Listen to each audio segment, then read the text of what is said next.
एक पाऊल पुढे टाकावं, ज्या पायाला काटे रुजले होते तो दगडावरती पडावा, सुदामजीने खाली बसावा, एकाला वर बघावं, ढगाकडे बघावं, वर बघावं. सुदामजींना आकाशाकडे ऊन पडायला लागले.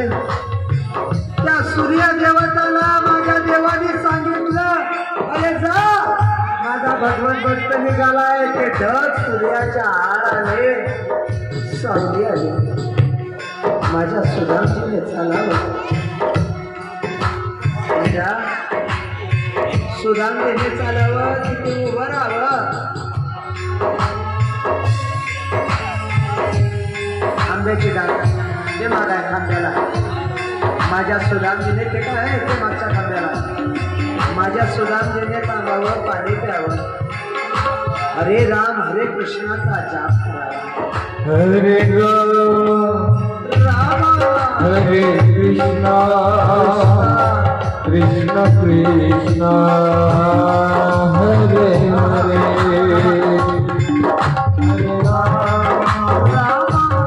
हरे कृष्णा कृष्णा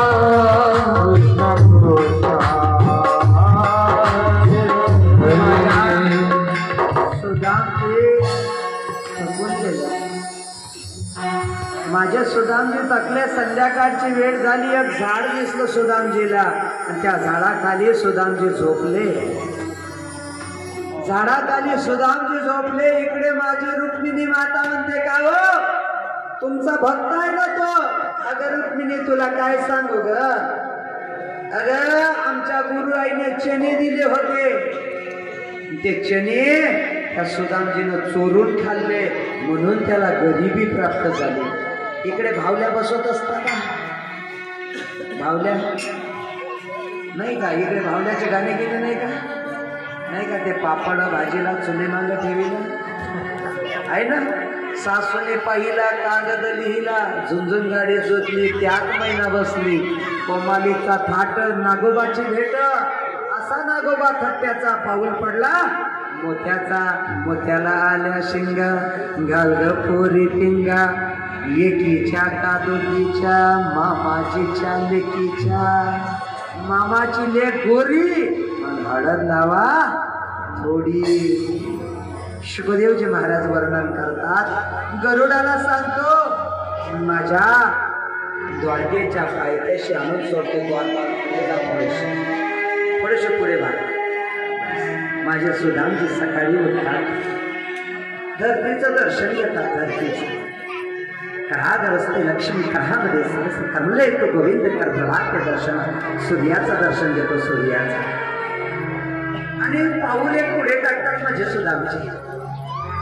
त्यांना एक नगरी दिसतो, नगरी दिसतात, विचारतात त्यांना, नाही खाली बसल्यांना, खाली बसल्यांना, खाली बसल्यांना विचारतात, का हो तुम्ही उभे ना सुदामजी. हा खाली बसलेले आहे त्यांना विचारतात, का हो एवढ्या सकाळी सकाळी कसे काय निघाले, तुमचं गाव अजून मुक्त नाही झालं का.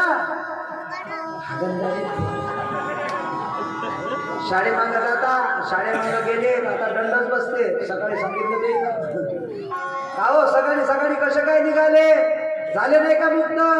म्हणे राजो झालं मुक्त, सरकारनं दिले हो 2200 दिले.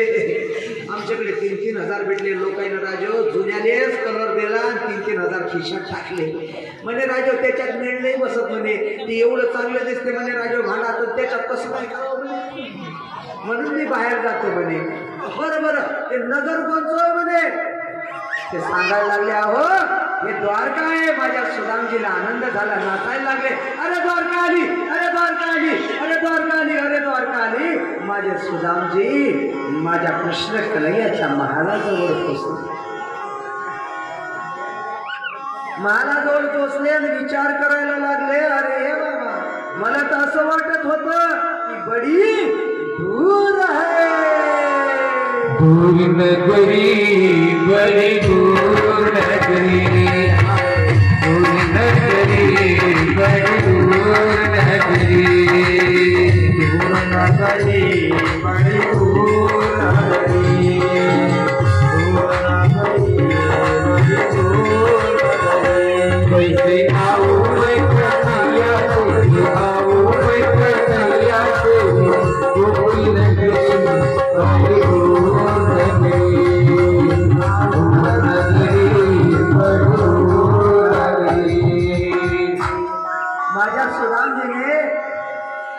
माझ्या कृष्ण कन्हैयाच्या दरबाराजवळ यावं, तिथे द्वारपालाला नमस्कार करावा.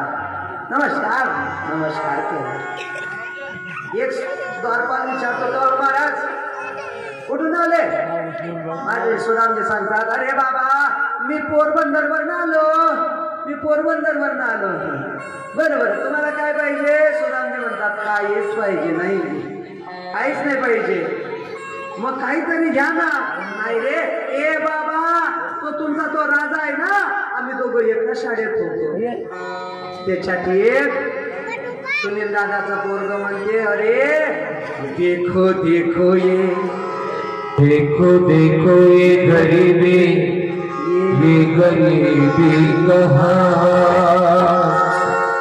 कृष्ण के दर पे विश्वास लेके आया वो, मेरे बचपन का वो यार मेरा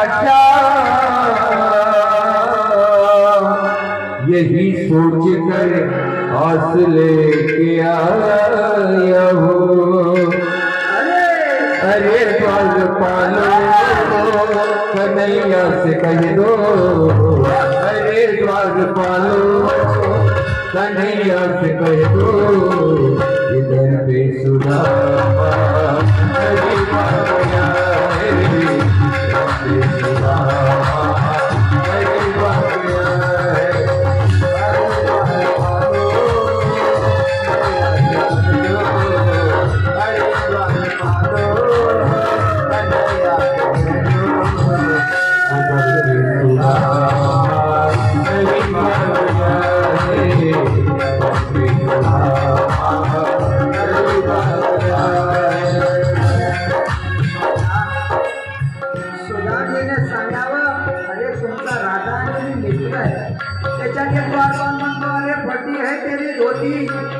अरे तुझ्या अंगावर पूर्ण कपडे नाही, आमचा राजाचा मित्र म्हणतोस काय?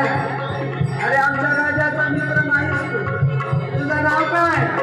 माझ्या सुदामजीने नाव सांगावं. सुदाम. एका द्वारपालाने म्हणावं, जाऊ दे रे बाबा, गरीब दिसतो, जाऊन सांगावं माझ्या द्वारपालाने यावं, द्वारपालाने यावं, एक जण यावं, महाराजला नमस्कार करावा. महाराज महाराज की जय हो, महाराज के महाराज की जय हो. माझे कृष्ण म्हणतो, कसं काय गेलं गेलं महाराज? अहो आपल्या द्वारावरती एक ब्राह्मण आला, मग त्याला देऊन टाका ना काहीतरी, काहीतरी देऊन टाका ना. माझा कृष्ण म्हणतो, अहो त्याला काहीच पाहिजे नाही. द्वारपाल म्हणतो, त्याला काहीच पाहिजे नाही. माझा कृष्ण म्हणतो, त्याचं नाव काय रे? तो द्वारपाल म्हणतो, सुदाम म्हटल्यावर जाऊ रे.